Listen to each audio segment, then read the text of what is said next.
Hi, it's Samantha Battleson, and today I am going to be introducing you to three new books.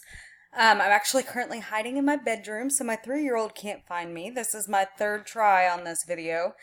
The first one is No Choir Boy. This book was introduced to me because of my young adult literature course this semester. It's on the ALA nonfiction list, which I never would have given a chance, but I'm so glad that I did. So this novel, it's a nonfiction book, so I guess not novel, is told, each chapter is about a different teenager who is on death row. If you don't know your history, it's actually illegal now.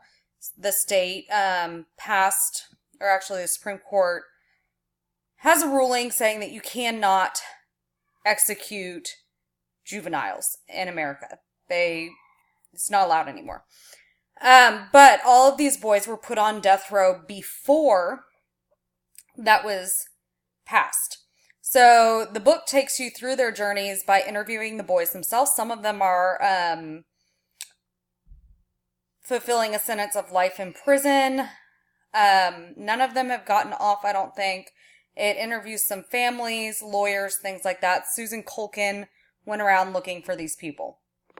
So Texas is very well known for being a death penalty state. We execute more inmates than any other state in America. And one of the chapters in this book actually connects to my hometown right now.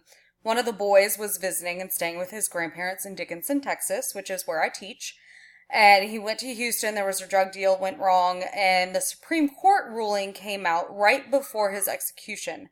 And the state of Texas, instead of staying his execution, sped it up and executed him sooner. So his chapter is told by his mother and his brother. Highly recommend this read. Our next book is All American Boys. This one is also about also back to the Dickinson boy. It was proven later that he actually had not been the one to perpetrate the murder, that it was impossible because his gun was not a match for the ballistics, but the Houston prosecutors had refused to get the ballistics tested and just assumed he was guilty. That was important to tie in with All American Boys. So this book centers around a boy that they assume is assaulting a woman in a store or stealing in a store, and he is not.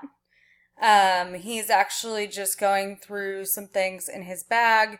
A police officer comes across him. He's a young African-American boy, and they assume that he is stealing when he really is not.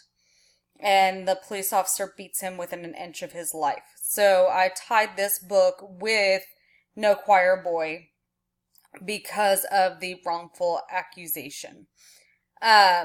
All American Boys is by Jason Reynolds and Brendan Keeley. They alternate chapters, so Jason Reynolds writes from the African American boy's perspective, and Brendan Keeley writes from a white boy who witnesses the event, I guess. A white boy who witnesses the event and his experiences watching this happen and play out. The boys are not actually connected with each other, but you get to see the story from two different perspectives, and this book is a really great book to help students understand the other side of the race issue. Love this book, can't say enough good about it. It has also been can't remember. It's won a lot of awards. I can't remember the names of them off the top of my head right now. And then my last book is This Is Our Story. So this one also centers around crime. There are 4 boys who go hunting, or actually 5 boys who go hunting in the woods, and one of them doesn't come back. He gets shot, but none of the boys are talking. None of the boys will tell who did the shooting. This book all 3 of these books drew me in. I couldn't put them down, read them all in a day. And Ashley Elston's story, it is told from a female perspective, whereas the last one was male perspective, and the one before is nonfiction, so the interviews.